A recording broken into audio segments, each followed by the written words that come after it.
Alright guys, in this video we're going to take a look at creating some rocks for our level. Just some little rock outcroppings that we can throw in here and there to dress things up a little bit. So we're going to grab our lasso tool here, and we're just going to grab a little chunk, kind of like we did for our mountains, so we don't have to worry about getting to the edges.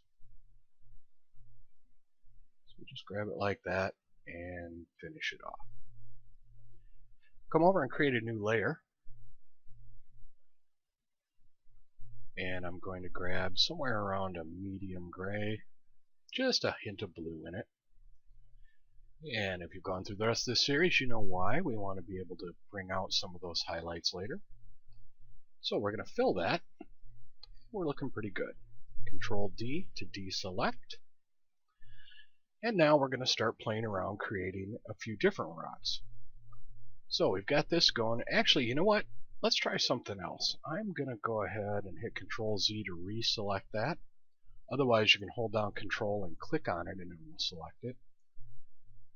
Let's sample our front color here. And just a little, I don't want to be very far off that color for the background color, but pretty close. Just to make a little bit of a difference. Let's go up and let's do some clouds again. There, just gives a little bit of texture to it that I like. So now we can deselect that. And now I'm going to hit Control J and make a copy of that. I'm going to hit Control T. I'm going to shrink that copy down. Hold down Shift so it scales pretty evenly. And yeah, that's not bad, a little bit less than half. I'm going to stretch this out a little bit. And I might even grab my warp tool here. Just play around with shaping it. It can be hard to see. But that's okay. We're gonna kind of leave it up to chance. Grab my move tool and I'm going to hold Shift, which will keep it snapped to this bottom that it's on. And bring this over here. I'm going to go back down to this layer. I'm going to hold Shift again. I'm going to bring that just a little bit over. Go back to my new layer, and I think I'm going to hit Control T again. Stretch this up a little bit. And I think I'm going to warp it again. That's really what this is about, is just playing around. That's pretty good. Alright, I'm going to go back to my first layer. I'm going to hit Control J again. And I'm going to hit Control T again. Shrink this down a little bit. And you can do multiples of these.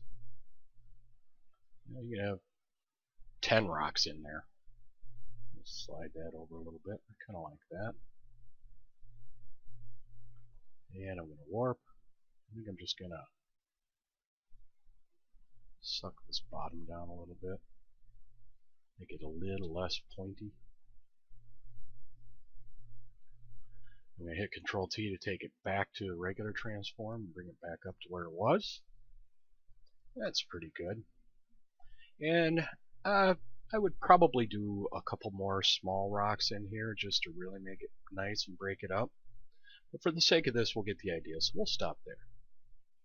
Alright, so now I'm going to go in, go to my first layer, and we're going to put a border around it. So we're going to go back and do our stroke thing again. Change our color to black. And there we go, that's nice. We're going to do that for all three. Now the reason we didn't do this before we made these copies is because when we were transforming it, it would have changed the size of the thickness of our line. And we want our lines to be consistent, so that's why we waited till the end to do it. So there we go, that's not too bad right there. And we're going to go back to our old familiar, and we're going to hit our dodge tool, or our burn tool I should say. I'm going to start with this back rock because it's the biggest one. Now when we're dealing with our lighting, we already know from previous lessons that we're looking at that upper left, that it's coming this way. So most of our brightness is going to be here. However, with light hitting everything in the environment, you are going to get a little bit of halo of light. So we don't want to burn right up to the edge of this. So I'm going to kind of burn it in the middle with a pretty big brush.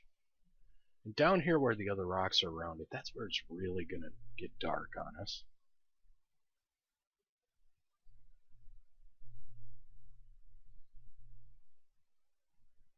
That's pretty good. And then I'm just going to start moving up. Do this one. This one's tall, so we're going to get a lot of light that's kind of creeping over the top of this. So we're just going to pull this down. Darken that bottom a little. Because it's got this rock blocking some of that light, it's going to have less of that halo effect. Whereas this one way back here is going to have the same to maybe a little more. But it's going to be catching some shadow from this one. So like right down here is going to be really dark. And our center is going to be pretty dark. Let's adjust our brush down a little bit.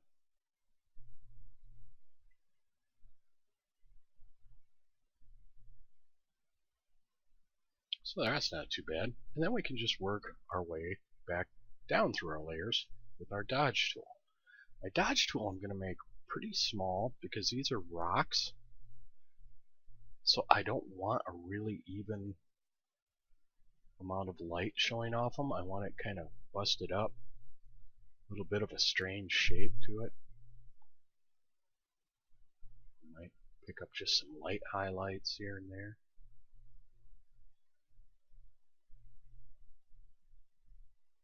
Get quite a few highlights up here.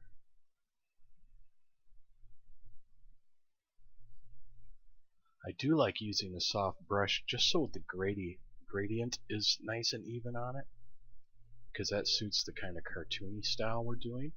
But you could use like a chalk brush or something like that so you really got a lot of texture out of it.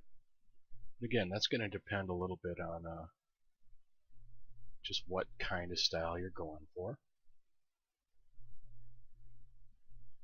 Maybe enlarge that brush a little bit and give it just kind of a sweep. And we can do the same thing over here. Oops, gotta get on that layer.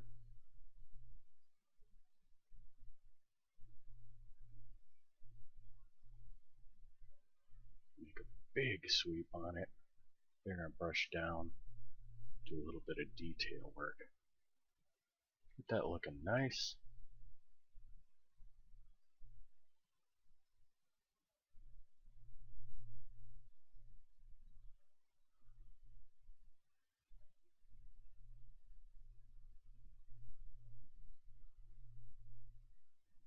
Alright, now we just have to either look over in our navigator if you have it set up, or just back it out.